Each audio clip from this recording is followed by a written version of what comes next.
Ceci concerne la culture des tomates en plein air dans un climat tempéré plutôt frais. Donc je suis dans le sud du Royaume-Uni où nos étés ne sont pas chauds. Nous avons en moyenne l'après-midi en été pas beaucoup plus de 21, 22 degrés. 22 degrés, c'est environ 70 degrés, ce serait déjà une journée très agréable et chaude. Je vais vous donner une idée. Aujourd'hui, nous approchons tout juste de 21. C'est le milieu de mai et c'est à peu près le moment où normalement nous plantons des choses comme des tomates à l'extérieur parce qu'elles sont tuées par le gel. Attendez donc que la date de votre dernier gel soit passée. Pour une grande partie du Royaume-Uni, ce sera à partir de la mi-mai. Mais pour l'Écosse, cela pourrait être début juin. Faites attention à ces dates. Détail de microclimat. Et puis la question de la préparation du sol, ici on ne creuse pas. Nous sommes en fait dans mon petit jardin à eau maigre et la méthode sans bêchage rend la succession vraiment simple. Donc par exemple, ce matin, il y avait ici du brocoli à jet pourpre que je récoltais depuis les 5 dernières semaines. J'ai effectué une récolte finale. Les tiges s'amincissent et les nouvelles pousses rapetissent. Donc ça ne vaut pas la peine de le laisser dans le sol beaucoup plus longtemps et je veux le sol pour mes tomates. J'ai tordu les piquets pour ne pas trop perturber le sol. J'ai quand même un peu marché dessus. Vous pouvez faire cela avec des lits sans creuser. Si vous avez perturbé le sol en arrachant quelque chose, même en tordant plus qu'en tirant, cela a causé plus de perturbation du sol que souhaité. Donc je veux tout repousser vers le bas, tout garder ensemble. C'est ferme, pas compact. Puis de temps en temps, j'utiliserai la droite. Je la regardais justement. En fait, c'est assez facultatif, mais si quoi que ce soit, juste pour niveler un peu et en faisant cela, vous pouvez parfois sentir où le sol pourrait être sec.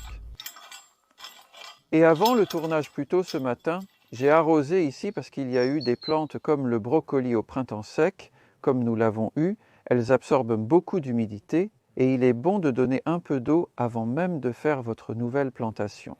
Un arrosage général suffit, c'est plus simple. Avec la méthode sans bêchage, vous n'avez pas à vous inquiéter des nutriments qui s'échappent, car cela n'arrive pas. Tout le compost et tout retient les nutriments sous une forme insoluble dans l'eau. Donc nous avons notre bout de terrain. Je vais en fait lui donner un peu plus d'eau parce que avant même de mettre le compost, je vais mettre du nouveau compost. Vous voyez comme l'eau s'infiltre bien, c'est typique d'un sol non labouré. Vous obtenez normalement un très bon drainage en ne le perturbant pas. Et puis vous avez peut-être remarqué qu'il y a déjà 2 plants de tomates là-bas, que j'ai mis en place en tant que plan à repiquer juste pour voir. Ils étaient sous le brocoli pendant 2 semaines et demie. Je les ai oubliés. Ils ont survécu. Et ils pourraient devenir de belles tomates. C'est une variété appelée Dorenia, qui est cultivée comme une tomate d'extérieur. Cela signifie donc qu'elle poussera, ou devrait pousser par temps plus frais. Donc c'est du compost fait maison, que j'ai pris d'un tas que nous avons fait l'automne dernier, retourné une fois en novembre, en fait il y a assez longtemps, et j'ai retiré les plus gros morceaux de bois, mais ça ne me dérange pas. Des petits morceaux, je ne l'ai pas tamisé, ce compost n'a pas été tamisé ni rien, c'est juste comme il est sorti du tas, mais j'ai décomposé les grumeaux ou les plus gros grumeaux et je cherche à mettre environ 2 cm et demi, une chose très difficile à quantifier, vous savez. Comment mesurez-vous réellement le compost? Et attendez-vous qu'il ait été arrosé par exemple? Il s'installe, c'est assez sec et moelleux, donc il se tient un peu. Pour moi, c'est presque ça. Je vais mettre le reste puisque je suis là. Parce que cela ne nuira pas aux tomates. C'est sûr d'avoir un petit peu en plus. Et même une sorte de chose que vous pouvez faire est que vous pouvez planter des tomates avec des épinards en août. Nous y jetterons un œil bientôt. Alors, nous y sommes. Une autre chose qui se passe ici, c'est que les gueules de loup qui ont survécu à l'hiver peuvent survivre ou non. Je ne me dérange pas s'ils survivent ou non, ou j'espère qu'ils survivront parce que je les aime, mais ce n'est pas la fin du monde s'ils ne survivent pas. Encore une fois, la non-culture vous donne ces options parce que vous n'avez pas à retourner votre sol. Donc, vous savez, s'il y a quelques plantes que vous êtes heureux de garder, alors elles peuvent rester. D'accord, donc c'est Dorena. Choix de variété, une telle richesse de choix, n'est-ce pas? J'ai pensé que ces deux-là pourraient être intéressants. Celui-ci s'appelle en fait, attendez une minute, c'est celui-ci. Le cerise au jaune d'œuf de Richard. Richard est le fils, je pense que c'est de l'un de mes abonnés. Donc sa mère m'a envoyé ceci, ou peut-être Richard, si c'est vos excuses à Richard, mais cela vient de la famille Egg Yolk Cherry. Donc nous allons jaune vif. Et puis celui-ci, je vais devoir mettre un lien vers cela.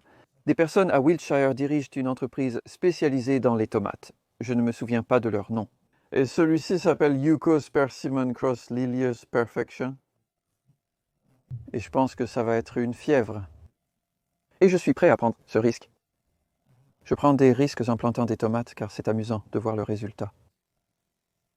Celui-ci, je suis assez sûr que nous l'avons mélangé avec les étiquettes comme d'habitude. Je suis assez sûr que c'est du Sun Gold. J'adore le Sun Gold et je le recommande. Vous verrez qu'il arrive assez tôt. Nous reverrons cela dans quelques mois pour voir comment il se comporte. Vous verrez aussi les steaks que nous avons mis. La plupart de ces tomates sont des tomates cordon, donc elles vont grandir jusqu'à cette hauteur et nous les attacherons à un steak avec un peu de tire latéral. Celui-ci devait aussi être chanté par-dessus, mais ça ne semble pas être le cas. La charpente semble un peu plus grande. Je pense que ça pourrait être une tomate bif. Donc là, nous verrons. Nous allons tous apprendre quelque chose. Et je vais juste terminer aujourd'hui en plantant ces plantes. J'ai simplement mis le compost, rien de plus. Il a été mis sur un sol humide pour que c'est un bon début, et s'il ne devait pas pleuvoir, je donnerai un arrosage général après la plantation, parce que je veux que ce compost s'infiltre un peu dans le sol et devienne très accessible pour les organismes du sol en étant humide. Voici une chose intéressante, cette motte de racines, elle est presque totalement sèche, je sens sa légèreté. C'est bien, lorsque vous arrosez des plantes en pot comme celui-ci, elles n'ont pas besoin d'être mouillées tout le temps. Et en fait, il peut être préférable qu'elles ne le soient pas, car cela aide à maintenir de l'air autour des racines. Je le mets assez profondément, c'est en partie pour faciliter l'arrosage. Laisser un petit trou autour de la tige qui facilite également cela, signifie que l'eau ne s'échappe pas, et faire ces trous me donne aussi la chance de voir à quoi ressemble le sol, encore assez sec ici autour du bord. Assez pierreux aussi, je ne sais pas si vous pouvez entendre cela. Ce petit jardin est sur le site d'une combinaison de chemins de gravier et de bâtiments de chaudière de l'époque où c'était une pépinière dans les années 60 et 70. Donc le sol est vraiment bon en haut et je l'ai rendu bon en ajoutant du compost, mais en dessous c'est assez graveleux et même des morceaux de verre et des choses. Et vraiment, encore une fois, ça me rend content de ne pas le creuser. Dans l'ensemble, juste le vieux trou comme ça, vous voyez les morceaux de gravier qui sortent là. Parfois, la sécheresse peut rendre difficile la pose des piquets pour les plants de tomates. Désolé, le gravier, la pierre, le rocher et Dieu sait quoi d'autre sont là-bas. Celui-ci, je vais garder l'étiquette parce que je ne l'ai jamais cultivé auparavant et je veux me le rappeler. Ce que c'est, et celui-là aussi. Donc nous avons un peu de certitude là. C'est une autre Dorinia. Et une autre chose que je ne vais pas faire ici. Ceci soit dit en passant. Les gens rient parfois. J'ai posté une vidéo sur comment planter une pomme de terre sans creuser. Je creuse un petit trou là-dedans. Ils disent, tu sais, cela n'a pas de sens. Je peux comprendre leur point de vue, mais sans creuser, il faut parfois faire un peu de creusage. Ce que je fais avec ces trous, c'est être aussi ordonné que possible. J'ai coupé 4 coins autour du carré de la motte de racines, puis elle glisse avec le moins de perturbations de racines possible. Les racines vont ensuite voyager joyeusement. Elles voyagent joyeusement. Vous pouvez voir par la croissance qui se produit dans le sol ferme et non perturbé à proximité. Et l'espacement est un autre problème parce que vous avez peut-être remarqué que je les place assez près. Les espacements indiqués sur les sachets de graines. Oh, celui-ci est aussi sec. Je vais prendre note de cette note mentale. Si vous en avez un sec, donnez-lui plus d'eau après la plantation. Je suppose que les espacements supposent que vos tomates vont avoir une longue saison pour pousser et pouvoir explorer tout le sol et l'espace autour d'elles. Alors qu'au Royaume-Uni, dans une grande partie du Royaume-Uni de toute façon, comme nous l'avons découvert l'été dernier 2021, le plus gros problème potentiel est le mildiou tardif. Et l'année dernière, cela s'est produit en août, Et donc, août est le moment où la plupart des fruits se développent et vous obtenez les premières tomates mûres. Et ensuite, vous avez le mildiou tardif. Cultiver des tomates à l'extérieur comporte un risque, comme perdre une récolte. C'est pourquoi je n'en fais pas trop en plein air. Mais c'est toujours amusant et l'espacement, parce qu'il y a ce risque de maladie et la saison est si courte qu'ils n'ont pas vraiment besoin de beaucoup d'espace, parce qu'ils n'ont pas le temps d'explorer pleinement le sol dans l'espace. De la manière dont une courgette pourrait le faire, parce qu'elle pousse si vite, celle-ci pousse plus lentement, je vais les monter jusqu'à les laisser grandir avec des tirs latéraux jusqu'à ce qu'ils soient à peu près aussi hauts. Mais le point clé est le 10 août. Vous verrez que c'est à ce moment-là que je vais pincer les sommets et de cette façon, vous ne les laissez pas grandir trop longtemps avant que le mildiou puisse arriver, bien que nous espérons qu'il n'arrivera pas. Il n'y a aucun moyen de le savoir, donc j'ai hâte de vous revoir ici à un moment donné de l'été. Je vérifie juste les pousses latérales et attache les plantes. Nous sommes maintenant le 13e juin et le temps a été moyen, donc c'est correct. Nos journées d'été ne sont pas souvent chaudes. Nous avons eu une température pas plus élevée que 23 degrés centigrades, 73 degrés Fahrenheit. Et donc cette croissance lente et régulière. Et il n'y a pas encore de souci concernant le mildiou. Et la tâche que je fais est assez chronophage, du moins la façon dont je le fais ici. Donc je mets une attache tous les 10 à 15 cm, 4 à 6 pouces, à mesure qu'ils grandissent le long du piquet. Et celui-ci ressemble à de l'or. J'ai perdu mes étiquettes de filet, mais je saurai une fois qu'ils commenceront à fructifier. Et vous pouvez voir que les fruits se développent déjà. Et une chose que je vais faire ici avec la grappe la plus basse, je vais enlever l'extrémité. Vous pouvez voir comment les tomates sont assez bonnes, jusqu'à ce point.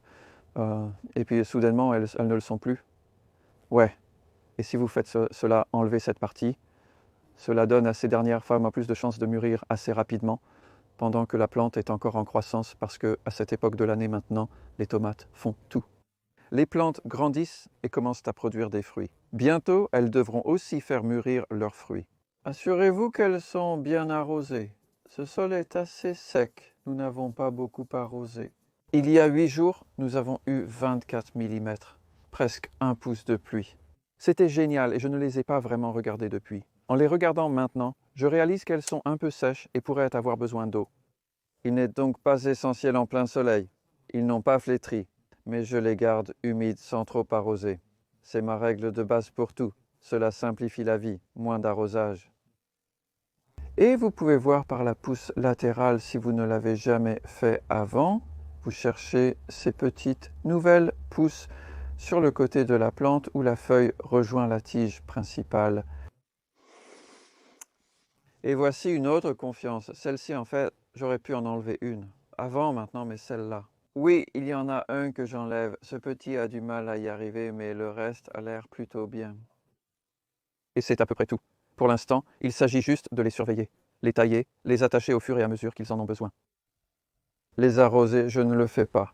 Je ne nourris pas mes tomates, mais elles sont assez espacées. Vous pouvez voir ici, donc ça aide, je vous laisse décider si vous voulez les nourrir ou non. Vous allez voir ici, quand nous reviendrons, vous verrez le résultat de ne pas les nourrir, mais avec le paillis de compost sur le dessus. Et je mentionnerai enfin que les deux à l'arrière sont assez proches. Ils ont été très exigeants quand il restait encore du brocoli.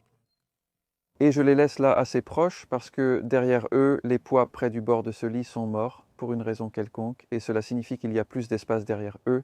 Ils peuvent s'enraciner et même grandir dans un travail de plus. Ce qui vaut la peine d'être fait, c'est d'enlever les feuilles inférieures. En règle générale, j'enlève les feuilles jusqu'à la grappe la plus basse. Donc celui-ci, il se casse souvent. Le fait qu'ils se cassent est un signe qu'ils sont prêts à partir. Donc c'est une feuille, on sait qu'elle n'apporte plus grand-chose à la plante. Elle perd ou a perdu sa couleur. Elle devient un peu tachetée. Si vous voyez des problèmes comme des taches sur vos feuilles inférieures, ne vous inquiétez pas trop. Vous savez, ce n'est probablement rien d'inquiétant. Toute l'action se passe. La partie importante se trouve en haut de la plante. 80% de la photosynthèse se produit au sommet des arbres. Donc, ces feuilles inférieures sont peu actives. Moins de surface foliaire signifie moins d'absorption d'eau du sol, ce qui réduit les risques de flétrissement. Vous savez, il y a moins de parties de la plante qui fait quoi que ce soit, et même une feuille comme celle-ci, je pourrais l'enlever. Je vais la laisser pour l'instant, mais pas longtemps. L'extrémité de cette feuille commence à se tacheter. Nous passons par ici et faisons un peu de défeuillage. Et nous reviendrons ici dans environ un mois, je pense, lorsque j'espère qu'il y aura quelques fruits mûrs, les premiers, et nous aurons également un rapport météorologique, car c'est l'élément clé pour cultiver des tomates en plein air dans un climat tempéré. Nous sommes ici depuis 5 semaines. Vous pouvez constater certains événements. Je vais me frayer un chemin. Nous avons déjà récolté certains de ceux-ci. Ils sont magnifiques. Nous nous sommes embrouillés à propos de variétés. J'en ai cultivé tellement et les étiquettes ont été mélangées. Ce sont soit des jaunes d'œufs, soit des kakis. Je préfère le dernier, ils ont un peu le goût du kaki. Vous voyez, je coupe des grappes entières. Vous pouvez récolter les tomates lorsqu'elles commencent tout juste à changer de couleur. C'est ce qu'on appelle le stade de rupture. Les tomates mûrissent de l'intérieur vers l'extérieur. Donc vous avez, c'est plus mûr que ça en a l'air, et ça finit de mûrir comme dans votre maison. Et cela soulage la plante. Et vous pouvez voir comment sur celle-ci, ces feuilles ne semblent pas brillantes. Si cela vous arrive, ne vous inquiétez pas. La raison en est que je suis assez sûr d'avoir laissé trop de fruits, comme tous ceux-là, se développer sur une plante vraiment très petite. Cela a mis une grande pression sur la plante et elle a lutté. Maintenant, elle a l'air bien à nouveau. Et ce que je ferai même maintenant, c'est éclaircir ceci, éclaircir cette grappe, même en enlever 2, car cette plante n'est pas tout à fait à 100%. Je dois l'arroser davantage. J'ai effectivement arrosé, ça semble assez humide. Mais nous avons eu beaucoup de temps chaud. Et en conséquence, regardez. Ça, magnifique. Je vais laisser toute cette charpente, je vais la couper. Donc c'est l'émondage, toujours en dégageant les pousses latérales. Il y a une pousse latérale que j'ai manquée. Je viens de remarquer une autre que j'ai manquée. Elle pousse si vite à cette période de l'année. Ne vous inquiétez pas si vous en manquez une, mais les tomates sont plutôt très continues. Il y en a toujours plus. Rangez des feuillets. C'est le sungal. Vous pouvez voir que nous avons déjà pris toute une grappe. Je couperai la grappe vide quand elle sera finie. Cueillez ces fruits qui sont mûrs. Le beau petit fruit doux de sungal. Vous pouvez voir qu'ils sont très différents de ceux-là. Aussitôt, je veux dire, celui-ci s'est bien débrouillé pour être sitôt. À cette période de l'année, j'enlève aussi les sommets. Cela peut ressembler à du vandalisme et en avoir l'impression. Mais ici, il peut y avoir beaucoup de vent à l'automne. Je ne veux pas que les plantes lui soient trop grandes. Elles risquent d'être emportées par le vent. Deuxièmement, quand vous avez des charpentes comme celle-ci vers la fin de juillet, cela donne du temps dans notre climat, généralement pas très chaud, pour que tous ces fruits puissent à la fois grandir et mûrir. Il y a donc moins de chances d'avoir beaucoup de fruits verts inutilisés. Je sais que vous pouvez utiliser des tomates vertes, mais je veux des mûres. Le risque de mildiou est omniprésent. Je passe en revue tous les conseils maintenant et vais les suivre. Donc cela laisse cette petite grappe-là. Et certaines de ces variétés à l'arrière sont plus grandes. Donc en fait, je vais un peu le baisser. Aussi, parce qu'ils n'ont pas encore réellement mûri, j'aurais fait cela même il y a quelques jours. J'attendais la vidéo pour faire ça, mais je veux vous donner l'idée et n'ayez pas peur de faire cela parce que, oui, vous arrêtez la plante en gros. Là, elle ne peut plus grandir de cette façon. Mais ce qu'elle peut faire maintenant, c'est mettre toute son énergie à gonfler les fruits. Et l'autre chose brève à mentionner à ce stade, ce sont les grappes et leur taille. Sungal par exemple, voici un bel exemple. C'est une seule grappe. Et si je laisse chaque fruit se développer sur celle-ci, il se peut que cela prenne beaucoup de temps pour que les derniers mûrissent. J'enlève souvent juste la petite pointe, car de cette façon, plus d'énergie va dans ceux qui sont plus proches de la plante et vous obtenez des fruits plus gros et plus agréables qui mûrissent plus rapidement. Il y a donc une gamme d'options mi-juillet et nous reviendrons probablement vers la fin août et espérons qu'il n'y aura pas de flétrissure. Mais là où nous nous dirigeons maintenant, en août, c'est là que cela devient risqué. le temps devient plus humide et il reste chaud. Nous verrons donc.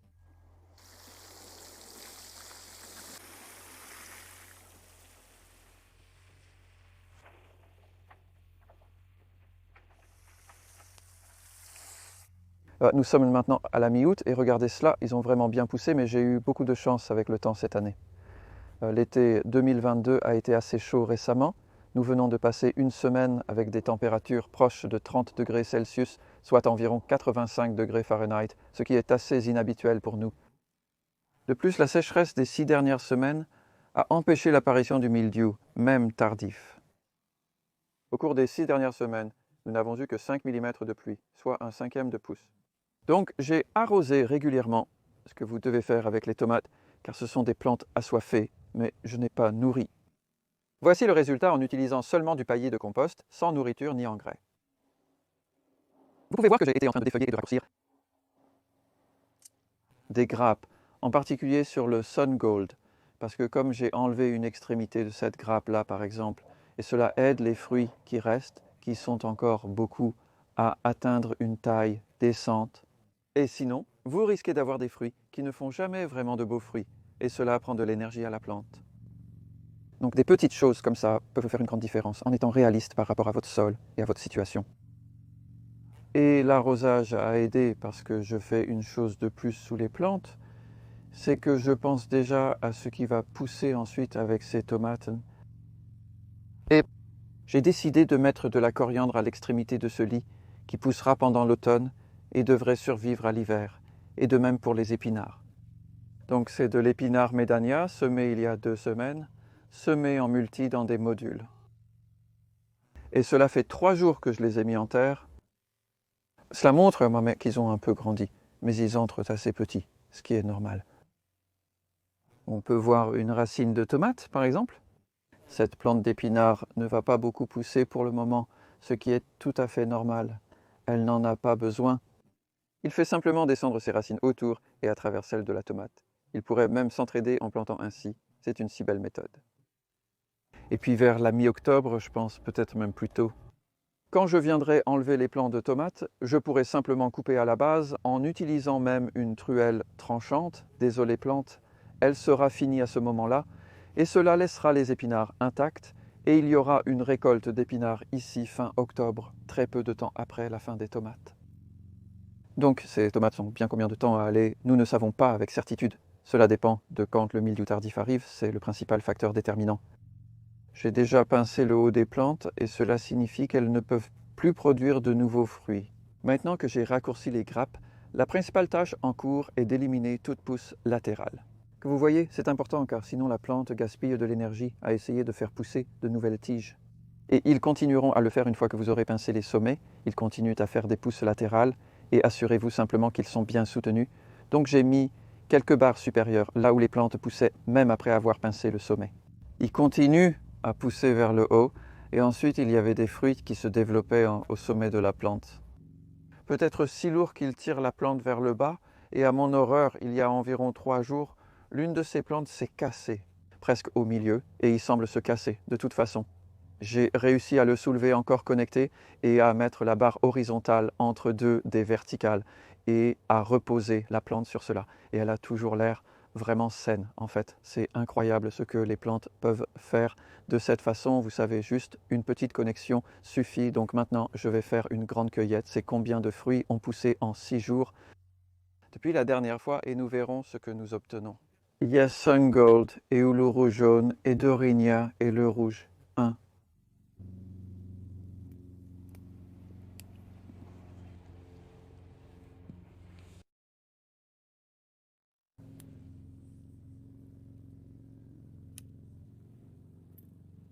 Maintenant, 26 jours plus tard, et je suis très satisfait des progrès.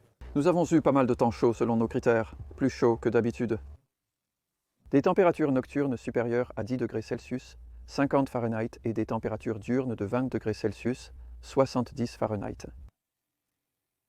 J'ai un peu arrosé parce qu'il a été très sec, mais sans trop arroser. Je ne veux pas que les fruits, je ne veux pas que les plantes produisent beaucoup de croissance charnue alors qu'elles arrivent à la fin de leur vie, donc gardez l'arrosage aussi minime que possible à ce stade de vos tomates. J'ai cependant eu besoin d'eau, pour garder les épinards et la coriandre en vie. Et cela a fonctionné parce que nous avons également eu pas mal de pluie. Il y a 10 jours à 3 jours, presque 2 pouces, 46 mm. Donc j'ai remarqué alors combien les épinards ont soudainement grandi. Si vous pouvez souvent, si vous gardez les semis juste en vie, vous savez, alors dès qu'il pleut un peu, ils vont vraiment pousser comme une fusée fantastique. Donc ce qui reste à faire maintenant est que j'ai aussi été en train de tirer sur le côté en gardant les plantes bien rangées. Et oh, je dois mentionner le roulement des feuilles. C'est sur cette variété ici, Dorine. Oui, et vous remarquerez qu'il y a très peu de roulement de feuilles encore un peu, mais rien à craindre vraiment sur l'or du soleil. Mais je ne m'inquiète pas non plus en fait parce que j'obtiens toujours de beaux fruits et ce n'est pas, vous savez, ça n'a pas d'effet significatif. Je pense souvent que je reçois beaucoup de questions sur les imperfections dans les plants de tomates et les gens s'inquiètent parce qu'ils ne sont pas parfaits et c'est OK. Tant que les feuilles sont généralement vertes, même avec des taches, c'est correct. L'important est que les fruits aient l'air bien. Oui, vous allez bien. Une chose que cette variété fait, Sun Gold, c'est qu'elle se divise et c'est aussi une caractéristique variétale. Donc ils ne le font pas tous ici, mais le Sun Gold y est sujet. Donc tout cela est le résultat de conditions assez sèches, puis soudainement de la pluie, et les fruits sont absorbés tellement d'eau que la peau se fend, parce que la peau de Sun Gold est assez tendre et mince, ce qui signifie qu'elle est agréable à manger. Il existe de nombreuses façons de voir cela. J'apprécie particulièrement les fendus, qui sont souvent les plus sucrés. Et je dois aussi mentionner la pourriture apicale, car cela peut être le résultat de conditions vraiment sèches. On dit souvent qu'il n'y a pas assez de calcium dans le sol. C'est en partie vrai, mais la plante ne contient pas suffisamment de calcium. Et cela est principalement dû au fait qu'il n'y a pas assez d'eau pour amener le calcium jusqu'aux fruits.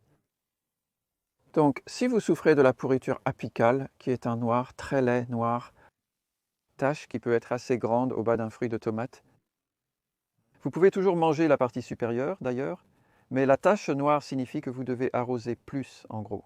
Donc, pendant les vagues de chaleur, avec un temps soudainement chaud et sec, vous devez augmenter l'arrosage. Je veux dire, les tomates sont des plantes assoiffées, mais à l'étape où nous en sommes maintenant, où il n'y a pas besoin de nouvelles croissances, et où j'ai enlevé beaucoup de feuilles, il n'y a pas beaucoup de feuilles sur certaines d'entre elles maintenant, elles n'ont pas besoin de tant d'eau. Et en fait, s'il n'avait pas plu il y a 10 jours et récemment, j'aurais continué avec mon régime d'arrosage minimal et ces fruits seraient probablement encore plus mûrs. Alors n'exagérez pas l'arrosage lorsque les plantes arrivent à la fin de leur vie. Il y a aussi un peu de feuilles malades ici sur ce jaune. Je n'en ai guère parlé car j'étais assez incertain sur sa nature exacte. J'ai reçu les graines d'une entreprise appelée Tomato Revolution, des gens vraiment formidables et pionniers qui développent de nouvelles variétés, et c'est l'une d'elles qu'ils appellent une F2, ce qui signifie que c'est un hybride F1 croisé avec quelque chose d'autre, ou cultivé en fait, je pense plus strictement. C'est cultivé à partir de la graine d'une plante hybride F1.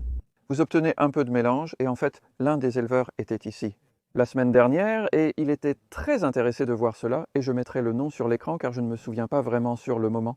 Mais c'est assez long et comme les fruits sont bons, mais regardez les feuilles, elles ne semblent pas brillantes. Mais encore une fois, je ne suis pas trop inquiet parce que le fruit a bon goût et c'est l'essentiel. Je garde quelques graines de ceci pour voir le résultat. Je ne garderai pas de graines de Sun Gold car c'est un hybride. Je garde des graines de Dorenia car elles résistent au froid. Vous voyez comme elle a bien poussé ici malgré un été chaud. Elle aurait probablement réussi l'an dernier. Donc la cueillette à ce stade est juste la même que d'habitude, avec une exception que je vais cueillir. Oh, celui-là n'est pas venu moins bien donc. Un fruit comme ça. Et ce n'est pas rouge, mais ça se casse. On l'appelle ça devient rouge. Ça montre cette tendance. Si vous comparez ça à un vert vif comme là-bas, nous pouvons vous montrer à l'écran qu'il est à moitié mûr, si ce n'est plus, et ça finira de mûrir à l'intérieur sans problème. Ce que cela signifie, c'est que je peux maintenant dégager la plante parce que je veux vous montrer comment dégagez-vous une plante de tomate quand vous avez d'autres plantes qui poussent en dessous comme ici. Et je commence par couper les ficelles qui maintiennent cela sur le piquetage. Donc maintenant, cette plante est libre. Et ce que je peux faire, c'est couper autour des racines Vous pourriez faire cela avec une truelle. Il s'agit simplement de sortir cela avec un minimum de perturbation des racines de la plante. Désolé, des racines d'épinards, je devrais dire. En laissant la majorité des plants de tomates dans le sol, ce qui convient bien à la méthode sans bêchage. C'est ce que je suis en train d'enlever. Et la plupart des racines de tomates sont toujours dans le sol. Et puis, quand je vais emmener ça au tas de compost, je vais le couper en 4 à 6 pouces, soit 10-15 cm de longueur. Cela se décomposera plus vite. D'ailleurs, on peut le trancher en diagonale au couteau. C'est plus facile que de couper en travers et cela expose une plus grande surface aux bactéries. Et essentiellement maintenant, nous sommes laissés avec le charmant scénario de la prochaine plantation. Les épinards, la coriandre poussent, nous avons eu une belle récolte de tomates. Je pourrais laisser certaines de ces plantes une semaine de plus, mais je vais retirer tous les dorénats. Et Nous y sommes.